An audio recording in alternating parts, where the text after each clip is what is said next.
What's up? Welcome to The Juicy Truth with me, Dr. Jenny. This is episode 1, and we're going to jump right into the juicy stuff because that's how we do. I'm not one for small talk. I'm kind of like that friend who we all have one who talks too loudly about things in public that are like things you shouldn't talk about, things that are like kind of taboo, maybe embarrassing. So you sit with this friend and you're like, doing the look of shame when they're doing their spiel way too loudly in a public place, maybe talking about sex or money or whatever it might be, shit that we're told that we're not supposed to talk about. But you're ultimately thankful for this friend because she opens you up to be curious about things, to question things about yourself, about what you know, what you've learned, and consider me that friend. But at least you can put me in your headphones and go on your hot girl walk. So you're not going to be embarrassed in public. So we're going to jump into all the juicy taboo topics, all the things, women empowerment, healing journeys, all the juicy stuff. I promise. We'll get to it. Today, we're going to be diving into something that is a necessary requirement for you to unlock and unleash your inner baddie. And that is getting rid of the good girl, perfectionist, people pleaser parts of us because those two can exist at the same time. So, this is particularly important for me because this was a really big part of my journey in really activating my own voice, my own expression, and just feeling like I could actually be myself was finding ways to let go of these people pleaser, perfectionist, good girl parts of me. So, if you're anything like me, which if you're attracted to this podcast, you probably are. And if you haven't let go of those parts, girl, it's about damn time because your life's about to get a lot juicier when you are allowing yourself to let those parts go. So, this was something that I was holding on to for a really, really long time. This identity of, being this perfectionist, being this high achiever, being the good girl, and maybe it doesn't sound like that in your own head, but let me paint you a picture. I was continually getting into relationships where my needs weren't being met. I wasn't expressing those needs. Hell, I didn't even know what I needed because I was always of the mindset that everybody else comes first. My needs weren't important. They weren't as important as the other person. And in order to be a good, nice girl, you're supposed to put your needs on the back burner and everybody else is just supposed to come first. Does that sound familiar? So I kept getting into these relationships, whether they were friendships or intimate partnerships, or even just other people in my life, like colleagues and other students throughout high school and college that would just take advantage of me because I was nice, because I didn't say no, because I didn't speak up for myself. And this was something that I had to unlearn and recondition myself when I finally woke up to the fact that, like, shit, I'm not even living my life for me. I'm living my life, people pleasing my way through it, and everybody else is happy but me. So if this is resonating with you, keep listening because we're going to talk about ways to, first of all, identify if this is something that's important for you and something you need to move through, and ways that you can essentially let that part of you go and call in more of your authentic, expressed truth. Because being a people pleaser, being this perfectionist, it's probably not your truth. So, throughout this podcast, I want to be that girl who talks about things that are maybe a little taboo, maybe things you're curious about, but you don't know how to ask the questions. Just know that I want you to feel seen. I want you to feel so fucking validated in your experience. And sometimes you might feel a little personally attacked, which is a lot of the ways that I felt when I initially started getting into this work. And it's in a good way. If something like this conversation about being a people pleaser irks you in a way, consider it your sign that maybe it's something you need to work through. Maybe not. But for me personally, I always found an immense amount of growth on the other side of the things that triggered me or pissed me off or offended me, or I felt that like I feel personally attacked. So if that happens for you at any point during this episode or any other episode, I invite you to take what lands, obviously, leave what doesn't, but maybe get curious if something does irk you in any sort of way, because it might mean it's something that you need to work through. So the reason why I think it's so GD important that we let go of these perfectionist, people pleaser, good girl parts of us is because women who are in their power, who are turned on, sexually or not, who are turned on to the power that lives within them, who know what they want, how to ask for it, and are unafraid of going for the things that they desire. They know to put themselves first. Those women are fucking unstoppable. And if you're not feeling like you're in this space, it's not your fault, because there are many people and systems and cultural things that keep women from being embodied in that power and keep women in this like small, watered down, good girl versions of them. And I'm here to say, like, fuck that shit. In the nicest way possible. And if I need to clear something up first, is that you can still be a nice person, care about others, and get what you want, and not be a people pleaser. I consider myself to be a very nice person, a very generous person. But does that mean that I let people walk all over me like I used to? Hell nah. So if you have any sort of fears going on in your mind of like, oh, well, if I stop, doing all this people pleasing, then people won't like me, or I won't be nice, or, I won't care about other people. That's not true. You need to let that shit go, because you can still be a very kind, caring person and put yourself first. So here's some ways you might need to know, or might figure out that you are dealing with this like people pleasing, good girl identity, shooting on yourself, whatever. For me, this would show up as road rage. On the outside, I was like so nice and everything was fine and everything was positive and happy. You put me behind the wheel and somebody like doesn't use their blinker, I'm flipping them off. I'm screaming at them, because that was the only way I had an outlet for like these big feelings, because I never actually allowed myself to feel anything other than like happy, positive, or fine. And that's just not realistic, babe. If you're stuck in that space where the only things that you can feel is happy, fine, or numb, you might be a people pleaser, because people pleasers put everybody else's needs before their own. Good girls put everybody else's needs before their own. And their needs, especially when their needs of like needing to feel frustration or anger or advocate for themselves, those are put second, if not anywhere on the list. So this showed up for me as, anger that would come out in unexpected places, like during road rage. I was constantly just like saying, yeah, it's fine. We can do whatever you want. I'll go along with anything. You're in a group scenario when everybody's like, oh, what should we do for dinner? And you're like, I don't care. I'm good with anything. But really, you're like, oh my God, I really want some fucking sushi. But you don't say anything. You're people pleasing. And like, all of this is to say is that being a people pleaser is not a bad thing. It's just, I want you to be intentional if that's the way that you want to show up in your life. And a lot of the times, this is not an intentional choice. It's a protection method that we put on ourselves from a very early age, because as children, all we want is to feel safe, happy, and loved. That is all we need.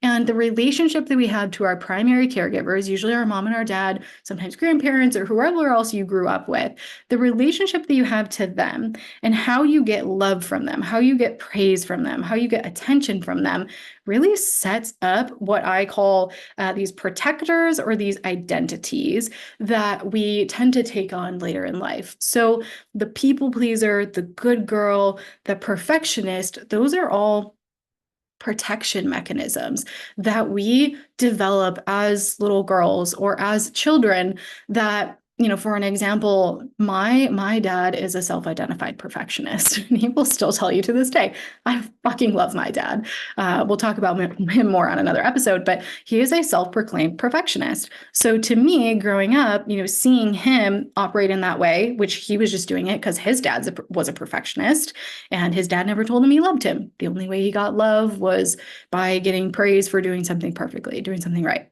You sensing the theme here? So that was the way that my dad perceived how he needed to act. So he picked up these perfectionist tendencies. Then down another generation to me, who as a little girl, I would do really well on a test or really well at a dance recital, or I would do everything as perfectly as possible, which we know perfection is an illusion, but I would try my very best to be perfect. And what would happen is I would get praise and I would get love and I would get attention when I did things really, really well, which if you have kids, this is going to sound mean, but I think you're going to fuck them up in some way, no matter what. So just being aware of these kinds of things and trying your very best and being intentional with the way that you're parenting, you're doing a great job. You're doing enough. And you even listening to something about uncovering people pleasing and perfectionism is going to benefit them because they don't do as you say, they do as you do. So if you take what we were talking about today, implement some of these action steps, you're doing a great service for your children. And they get to grow through whatever they need to later in life. So side note there. But I would get, I would get praise, I would get love, I would get attention from doing things really well, really perfectly. So that kind of like set me up on this cascade of like, oh, well, I have to get all A's. I have to do all these extracurricular activities. I have to be perfect. I can't mess up. So my high school years were spent like volunteering and being on the honor roll and never doing anything to really mess up. Like I was just this like perfect little golden girl. Looking at me right now and listening to the way I speak, you may not believe it, but I was a very good, like devout Christian Catholic girl who never swore, who never did anything bad, who got all A's. And, I fit into that role because I thought that it's what I should do. And I got praise because of it. And this is something that, I continued to like learn that it was okay to put other people's needs before my own. It was okay to, just really strive for that perfection so I could get external validation and praise. And none of these things are, bad in childhood. It's like when we get to adulthood, and we're like, why the hell am I the way that I am? Why am I always, striving for perfection? Why am I always being so hard on myself? Why am I always putting everybody else before myself? And then you start to get really honest with yourself and you're like, oh, that's why. Because we pick up these habits as children and we don't unlearn them until we get to adulthood and we're like, why the fuck am I doing that way? Why am I the way that I am? You are the way that you are because of things that you picked up in your childhood. So you get to either continue because you like doing it that way and you're intentional about it, or you get to rewrite the story. For me, identifying, that I was living in this like people pleaser, perfectionist, good girl mentality was not serving me. It was keeping me from taking any risks. It was keeping me really, really hard on myself when it came to, academics and achievements, accomplishments, really hard on myself when it came to, the way that my body looked. So it was doing all of these things for me that, maybe in childhood really served me in getting the attention and love that I was craving. But fast forward, like late 20s, early 30s, and that's not really suiting me so much anymore. So putting, other people's needs before my own, outsourcing my opinion, never actually having an opinion, even though deep down I have a lot of opinions, as you might grow to learn on this podcast. Not really expressing myself, not really using my voice, and really just keeping myself in this like this good girl mentality of like, oh, I never want anybody to not like me. I never want any confrontation. It just, if this is resonating for you, I just want to say that I see you and I've been there. And it's often not a really comfortable place to be because then you end up living your life for everybody but you. And you only have one shot in this body. Whatever you believe about past lives or future lives, we don't need to talk about that right now, but you only get one shot in this body on this earth. And are you really going to spend it living it for everybody else but yourself? So if you're maybe like picking up on some things that you do in your current life of like, maybe I water myself down, don't speak up. Maybe I strive for perfection when I know that it's actually not going to happen, or I'm really hard on myself. Keep listening. So there are some ways to kind of decondition this because again, it's this pattern that we pick up in childhood. And until we bring awareness to it, until we're like, wow, why am I doing these things? We don't really have an opportunity to change it. But once you identify it, sometimes it's hard to make these changes, to decondition yourself from people pleasing and a life of being a good girl. But that doesn't mean that it's not worth it. It's hard to stay in that people pleaser life as well. It's hard to get to the other side where you actually advocate for yourself and use your voice and stand firm in your truth and your power. Both are hard. choose your hard. So some ways we can like start to decondition this.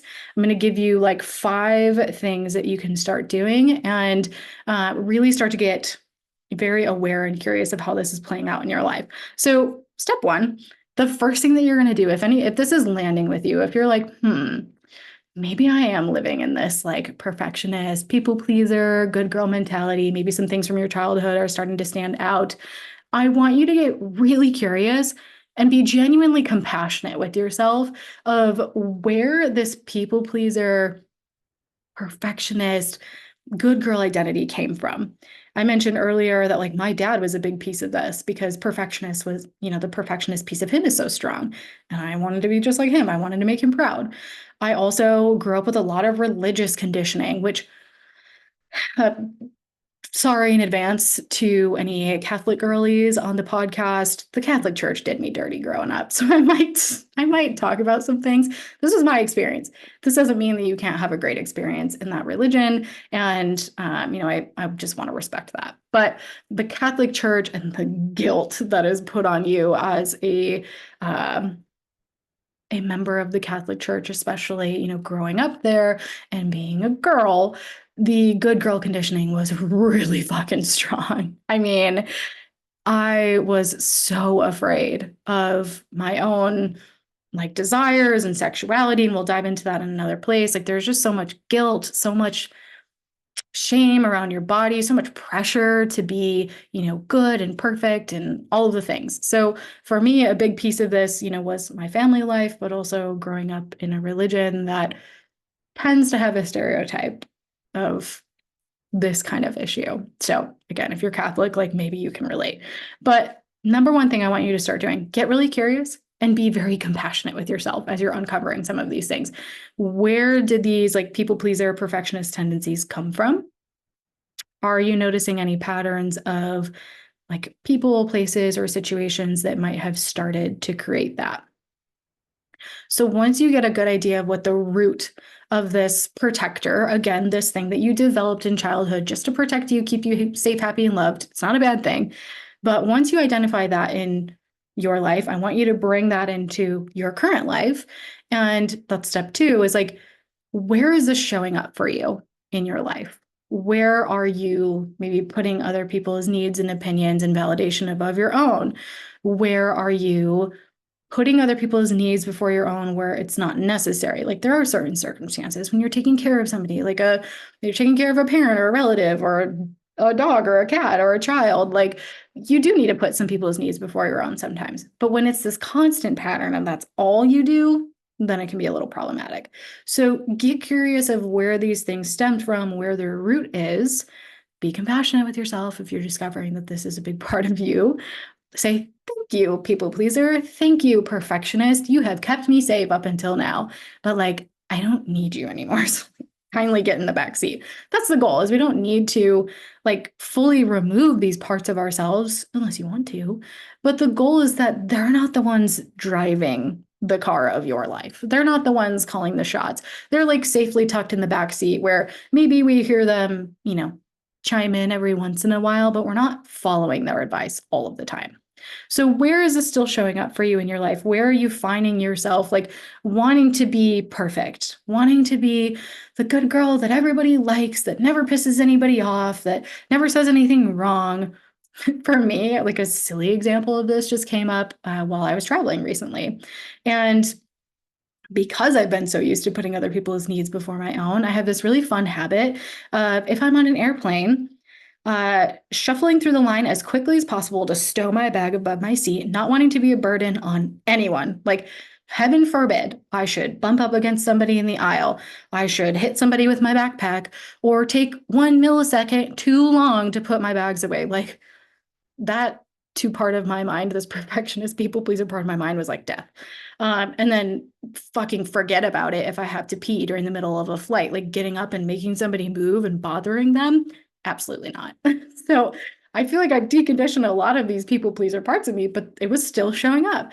And so I was traveling recently and my fiance, whom I love, he's like, babe, you're like tapping your leg. Do you have to pee? And I'm like, yeah, but it's not a big deal. It's fine. He's like, Like, you should get up and go to the bathroom. I'm like, no, it's fine. I don't want to like make everybody get up. Like, it's so annoying and I feel bad. And like, he's like, we have like an hour left on this flight.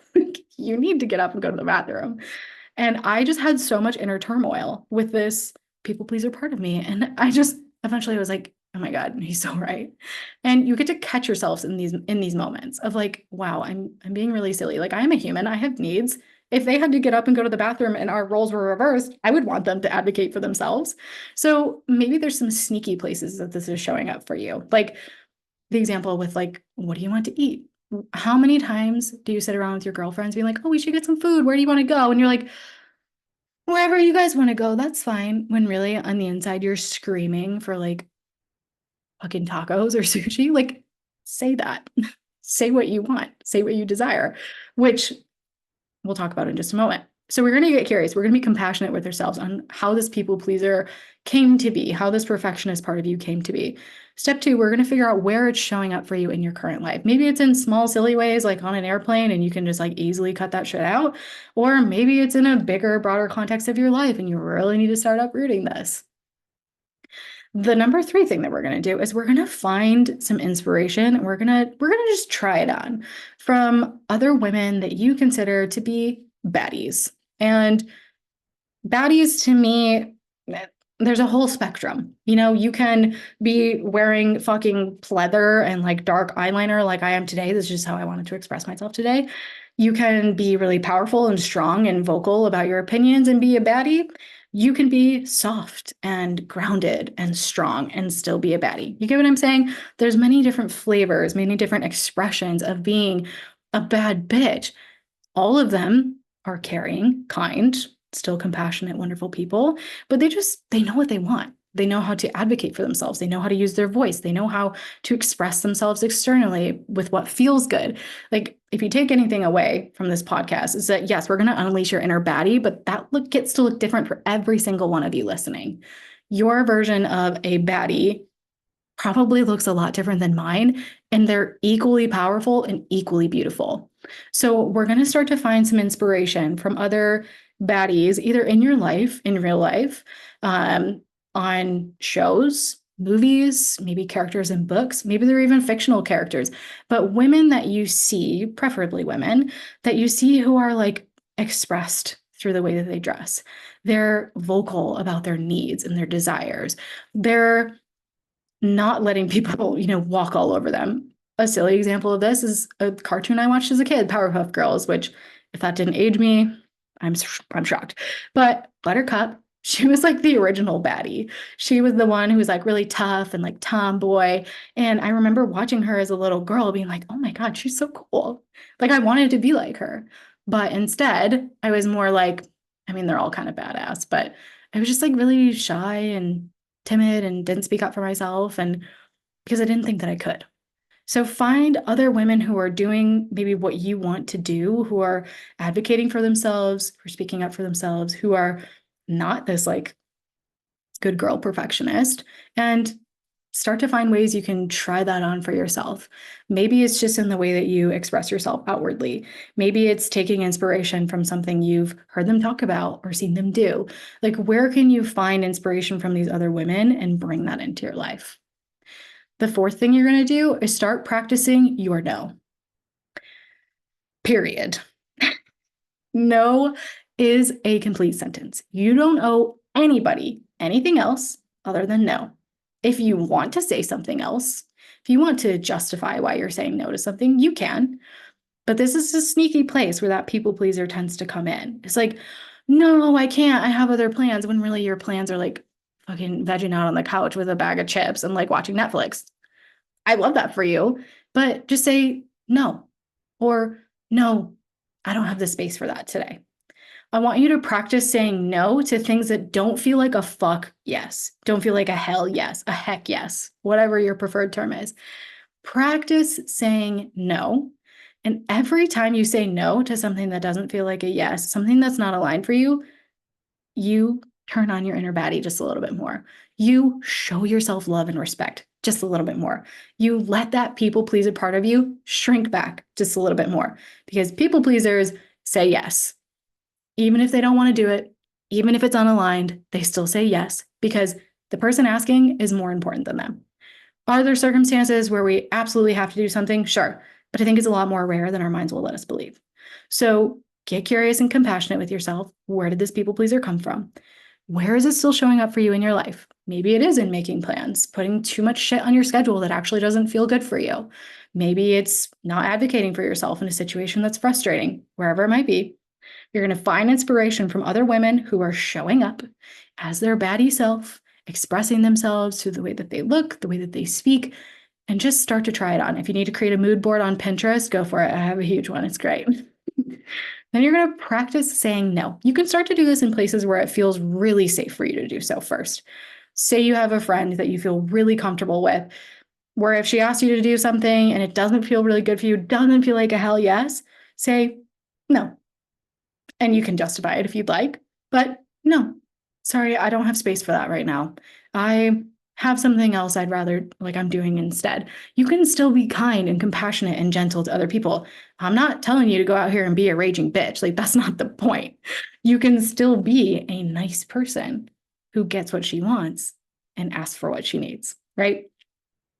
Step 5 is you're going to find ways for you to feel your big feelings, because a lot of the times when we're people pleasing our way through life, we have so much anger and frustration and just locked up in our body, like me with the road rage, how I would just take it out on poor strangers. Ugh, sorry for them. I was driving in Chicago, so it's fine. Everybody's like that. But you need to find ways to actually feel those big feelings rather than lying and pretending or saying you're fine.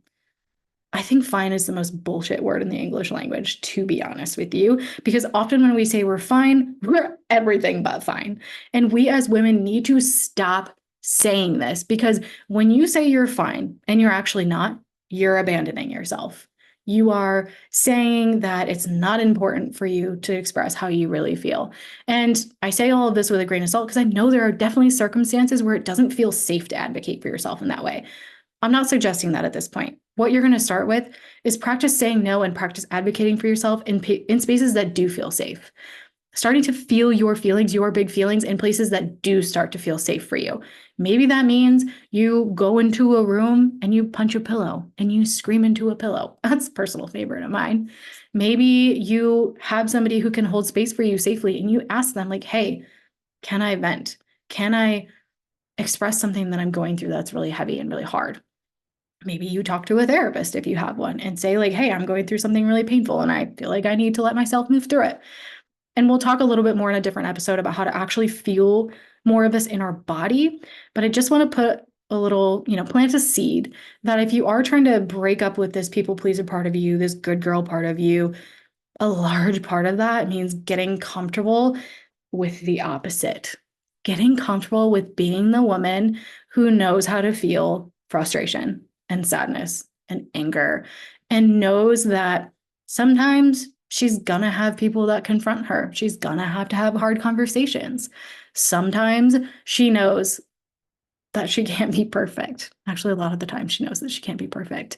She knows that in order to let this people pleaser, this good girl perfectionist part of her go, you have to get comfortable with that dark side almost. You don't need to call it dark versus light, but you can if you like.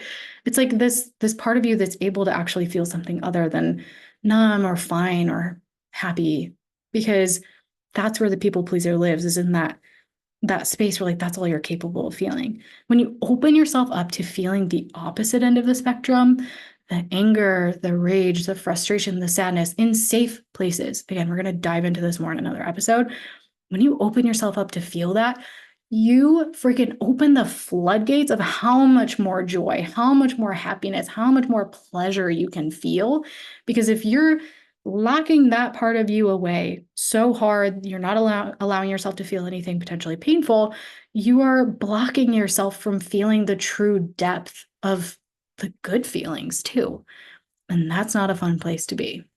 So you're going to start practicing feeling your feelings. Again, we'll go through more tools for actual embodiment of this, but I just want you to start acknowledging when you are feeling something that maybe feels uncomfortable, rather than if somebody asks you, how are you? Rather than saying, oh, I'm fine. and just brushing it off, can you be real with them? Can you say, actually, I'm kind of going through something uncomfortable right now? And then you can ask them for support if you desire it, if you need it, or you can take the space that you need and go soothe yourself.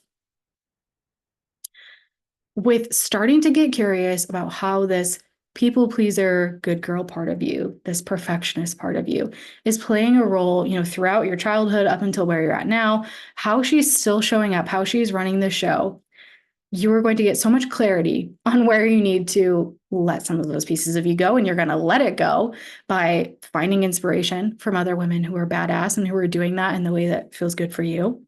You're going to practice saying no in spaces that feel safe for you to do so. You're going to practice asking for what you want, even if it's something as simple as like, I want tacos for dinner, rather than saying I'm fine with everything else. Start wherever you can. Every little bit counts, I promise. And then you're going to find ways to actually truly feel your feelings authentically, not just the happy, bubbly, fun feelings. That's not what life's about. We get to feel the duality. We get to feel the other side of that as well. Because again, we open ourselves up for so much more light if we're able to express and feel that dark side. And as a reminder, you can still be a nice person. You can still care about other people and get what you want and speak up for yourself and advocate for your desires. Those two are not mutually exclusive. So I want you to start trying this on, start practicing this in your life and see just see how things start to change. See how people respond to you. If you've been somebody that for a long time, you've been in this people pleaser place, it might shock people. It might surprise them that you say no to something or that you advocate for yourself. But I fucking love surprising people. So surprise them all you want. You have to, break out of this conditioning somehow, even if it's little teeny tiny piece by piece. Because if you don't, you're going to keep showing up and running your life from a place that doesn't feel really aligned. And that's not what you're here for. You're here for something so much more, so much juicier, so much better. And this is a big piece of that puzzle. So I love you. I hope this landed for you. You have some places where you can start working on this. And I really just invite you to take this as an opportunity that if you resonate with this story, these examples of people pleasing perfectionists, like, don't just listen to this and be like, okay, I'm done. I'm going to keep being this way and it's fine. Like, I really encourage you to sit with that and maybe see like how, if you did the opposite, if you stopped people pleasing, you stopped being that perfectionist, like how much better your life could get, because that's what we're here for. Again, I love you. You got this. The only time you need to be called a good girl is when you're getting railed. That's my personal opinion. So we don't need to be good girls anymore, right? I'll see you on the next episode.